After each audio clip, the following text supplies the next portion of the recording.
안녕하십니까. HR디스트 김희입니다. 반갑습니다. 이제 연말이다 보니까요. 내년도 사업 계획을 짜는 데 있어서 HRD 담당자들도 내년도 교육 계획 짜느냐고 어, 많은 노력하는 것 같습니다. 그 네이버에 그 카페에 가보면은 HRD 담당자, 인사 담당자들이 모여있는 카페에 보면은 내년도 교육 계획을 이제 수립을 하려다 보니까 도움을 청하는 게 많아요. 주로 이제 교육 업체들한테 요청을 하겠죠. 제안 좀 해주세요라고. 뭐 그와 같은 문의들을 이제 요즘 많이 봅니다. 저는 이런 생각 듭니다. 음 우리 회사에 대한 연간 교육 계획을 수립을 하려면 1 차적으로는 그 계획을 수립하는 부분에 있어서는 HR 담당자의 몫이라고 생각이 들거든요. 하지만 회사 여건에 따라서는 HRD 분야에 대한 전문성이 좀 부족한, 말 그대로 전공을 하지 않았는데 그 업무를 맡았다고 해서 뭐 하루아침에 전문성이 생기겠습니까? 그래서 연간 단위의 교육 계획을 수립하는 것이 쉽지는 않을 거예요. 그러다 보니까 이 분야의 전문가들이 모여 있는 교육 업체로부터 도움받는 거는 타당은 하지요. 근데 그 같은 도움을 매년 받는 것은 맞을까? 첫 해야 내가 뭐 아무것도 모르니까 도움받았다 치자고요. 하지만 그다음 해는 1년 동안의 경험이 있는데, 이런 관점에서 여러분에게 몇 가지 좀 설명을 드리고자 하는데요. 첫 번째는, 오늘 주제는 신규 입사자를 위한 교육을 어떻게 기획하고 무엇을 개발하고 운영할 때 어떻게 해야 되고 효과는 어떻게 측정해야 되는지, 이런 관점에서 이야기를 나누고자 합니다. 한편으로 한 편의 동영상 찍기엔 좀 분량이 많을 것 같아요. 그래서 일단 시간 되는 대로 동영상을 수시로, 가급적이면 지금 말씀드린 것처럼 신규 입사자, 특히 신입사원 교육, 그리고 최근에는 이제 경력 입사자가 많아졌어요. 그래서 시간이 나는 대로 일단 신규 입사자 중에 신입사원 교육, 그다음에 여건이 된다면 경력사원 교육에 대한 부분을 같이 한꺼번에 말씀드리도록 하겠습니다. 아, 이번 동영상은요, 여러분에게 전자칠판, 판사는 형식으로 해서 진행을 할게요. 아, 지금 요거는 제가 태블릿에 있는, 그러니까 삼성의 태블릿에 있는 노트를 앱을 이용해서 지금 하고 있는 겁니다. 요걸 통해서 제가 말씀을 좀 드릴게요.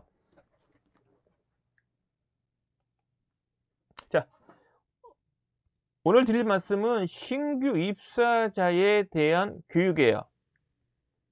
근데 이걸 두 개로 나눌 수 있다는 거죠. 신입사원이 있고 경력사원이 있어요. 신규 입사자 그러면은 신입과 경력 두 개를 다 포함하는 건데, 오늘의 주제 부분은 요 신입사원 교육에 맞춰서 좀 말씀을 드리겠습니다. 자, 신입사원 교육을 이제 말씀을 드리겠는데요. 죄송합니다.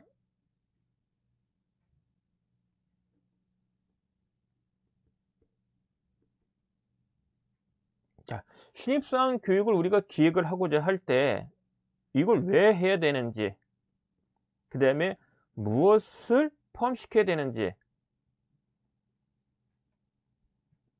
그리고 그 내용에 따라서 어떻게 교육을 시켜야 되는지, 그래서 이 내용과 방법이 나오면 결국 누가 강의할 거냐, 강사에 대한 부분도 사실은 매우 중요합니다. 그래서 장소 부분은 좀 별개일 것 같아요. 장소는 사내든 사회든 집합이냐 합숙이냐에 따라서 장소는 달라지겠지요. 그래서 요 신입사원 교육에 있어서 말씀드리고 싶은 부분은, 왜, 어떤 내용으로, 어떤 방법으로, 누가 하는 것이 좋으냐, 이런 관점에서 말씀을 좀 드리겠습니다. 자, 그럼 먼저 첫 번째로 신규 입사자 교육은 왜 해야 되느냐.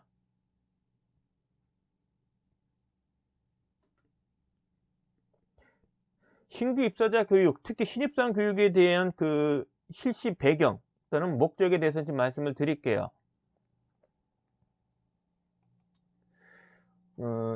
여러분들 이런 관점 한번 생각해 보시죠. 기존 직원들한테 필요한 교육과 신규 입사자한테, 특히 신입사원한테 필요한 교육은 같겠습니까? 다르겠습니까? 당연히 다르죠. 그죠? 적어도 신입사원이 입사를 해서 1년 동안의 기간은 1년 동안의 기간은 신입사원 입장에서 보면은요. 1년 동안의 기간은 경험도 없어. 또한 직무 수행에 대한 지식, 전문성도 좀 낮아. 이런 특징을 갖고 있어요.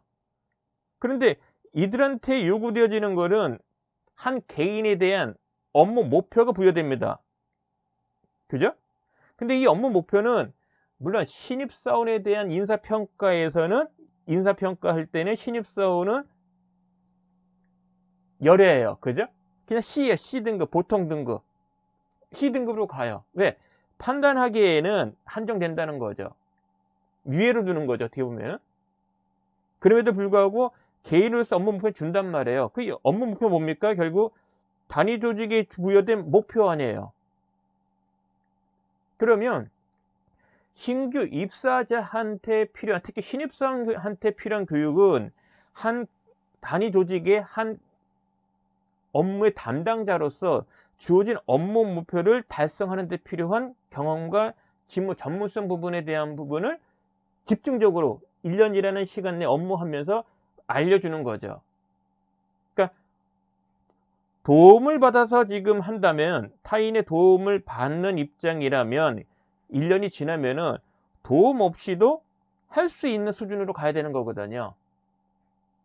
말 그대로 기존 직원들에 대한 n분의 1만큼은 발휘가 돼야 돼요. 요 점 이해되죠? 그래서 신입사원이라면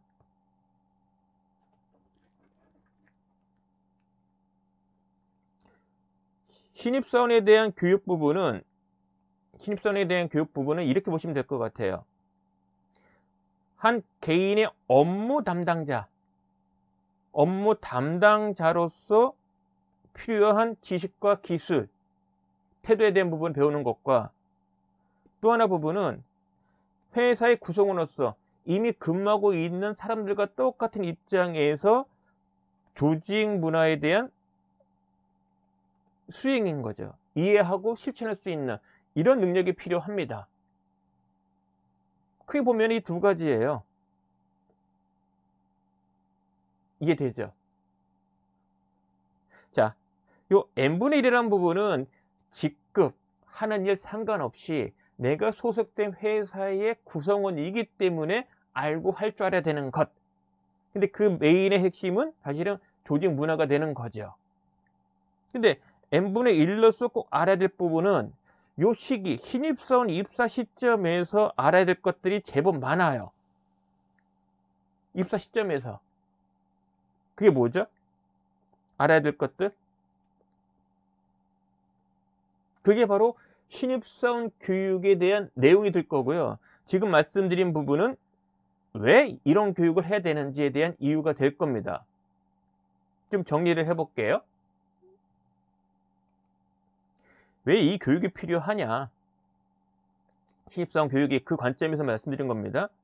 장차 하나의 업무의 담당자로서 단위 조직이 부여된 목표를 달성을 해야 되는데, 그러기에는 업무에 대한 수행 경험과 직무 전문성이 낮다.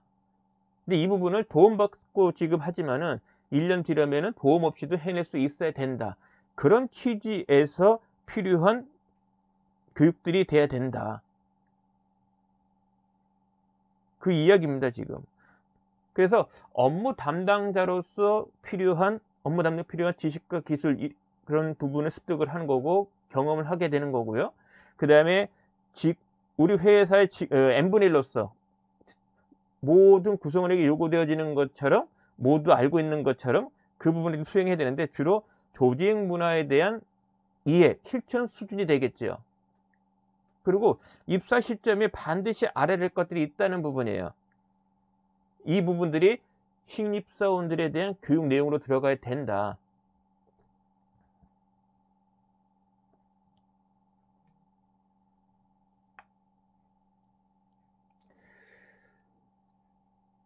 신입사원 교육에 대한 또 이 실시 배경 중에 하나는 저는 이런 표현을 많이 쓰는데요. 그러니까 신입사원 교육은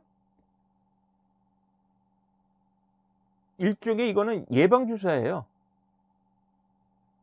백신을 맞는다고 그럴까요? 무슨 얘기냐면 장차 현업 부서에 배치돼서 이제 실무자로서 일을 해 나가는 과정에 있어서 겪게 되는 뭐 희로애락이 있지만 사실 힘든 부분이 많지 않겠습니까? 그러니까 앞으로 그러니까 장차 이제 그 접하게 되는 장차 이제 겪게 되는 애로사항 이 부분에 대한 부분을 잘 해결할 수 있도록 뭔가 사전에 지금 백신처럼 그런 고통들 어려움들을 좀 느낄 필요가 있어요. 그러니까 요 겪게 될 애로사항 부분을 극복할 수 있는 극복에 필요한 뭐 경험이나 지식 그러니까 실제 그 상황을 맞이하기 전에 유사한 상황을 경험을 시켜서 예방을 시키자는 거죠. 그런 취지가 좀 있어요, 신입사원 교육은. 그래서 이럴 때 그 많이 쓰는 그 교육의 뒤에 설명드리겠지만은 이런 관점입니다. 실제 실무를 하다 보면은 여건이 녹록하지 않다. 여건이 녹록하지 않다. 그러니까 빨리. 그 다음에 또 하나 부분은 회사 생활을 하다 보면은 애로사항 부분을 보면 회사 생활을 하다 보면은 설득을 시켜야 된다는 거죠. 난 신입이니까 봐주세요. 이게 없다는 거죠. 설득을 시켜야 돼요. 즉 나와 다른 사람의 의견이 있을 수 있어요. 그 의견 부분이 충돌이 아니라 설득을 시킬 수 있는 그런 논리, 그런 능력을 갖춰야 된다는 거죠. 그러니까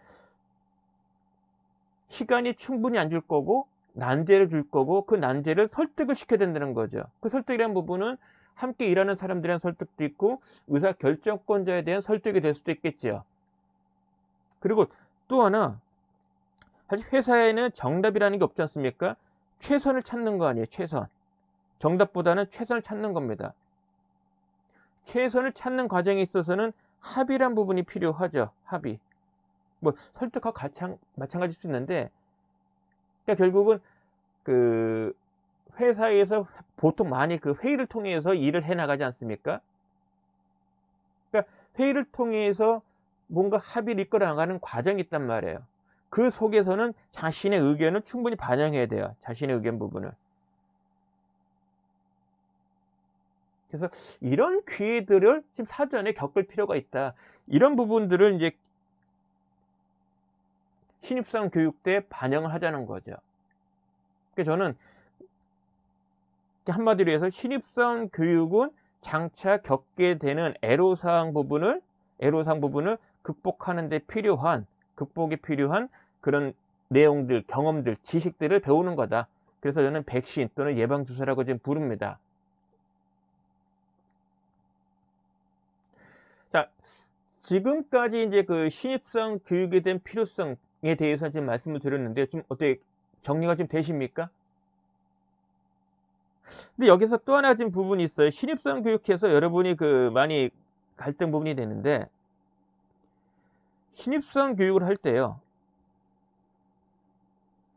자, 이게 집합이냐 합숙이냐 이런 고민 많이 하시죠. 합숙이란 얘기는 물론 이제 주 52시간 근로시간 제도 도입 때문에 9시에서 6시까지 이후에 교육을 할 경우는 동의를 받아야 되고 시간 추가분에 대한 것은 사실 금전적인 보상이 이루어져야 되는 한정은 있어요. 그럼에도 불구하고 합숙교육에 갖는 장점이 있어요. 합숙교육이 갖는 장점. 무슨 얘기냐면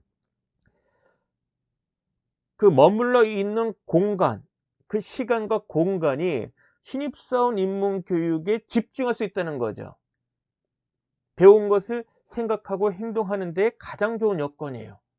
특히 직장 여자지나 조직 문화에 대한 그 핵심 가치들에 대한 실천 부분들, 이런 부분들을 행동으로 체험하는 부분에 있어서는 가장 좋은 여건이 합숙 교육이에요. 왜?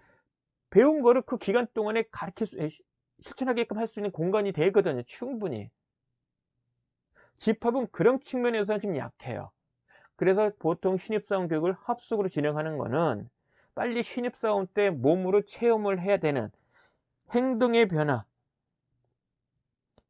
변화가 필요한 교육을 할 때는 합숙 교육이 가장 좋은 여건이라는 거죠. 그런 취지에서 합숙 교육은 장점은 있다. 또 하나 부분은 신입사원 교육은 교육 인원수가 이제 고민이신데요. 몇 명일 때 할 거냐. 자, 교육에 대한 개폐 할 거냐 말 거냐.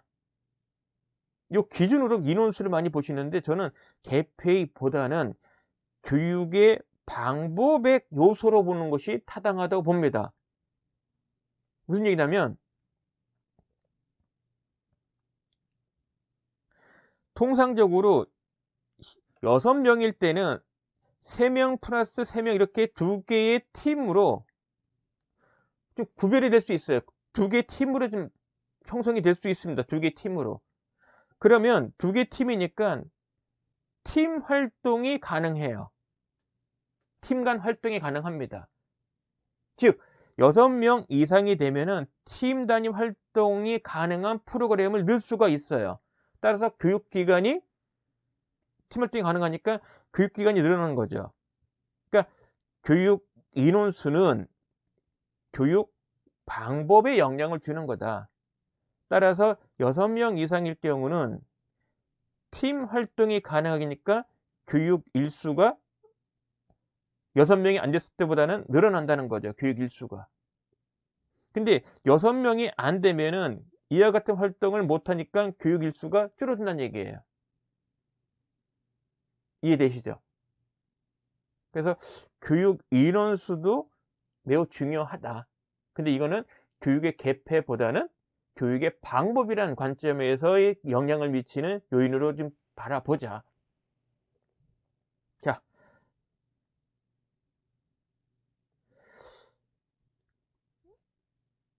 이번 시간에는요, 그 신규 입사자 교육, 그 중에서도 신입사원 교육에 대한 이야기를 좀 다뤘는데, 그 중에서도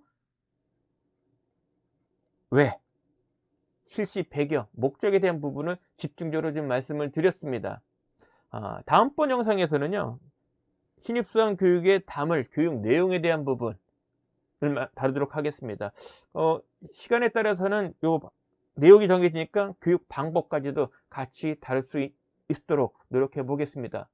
자, 이번 동영상은 여기까지입니다. 고맙습니다.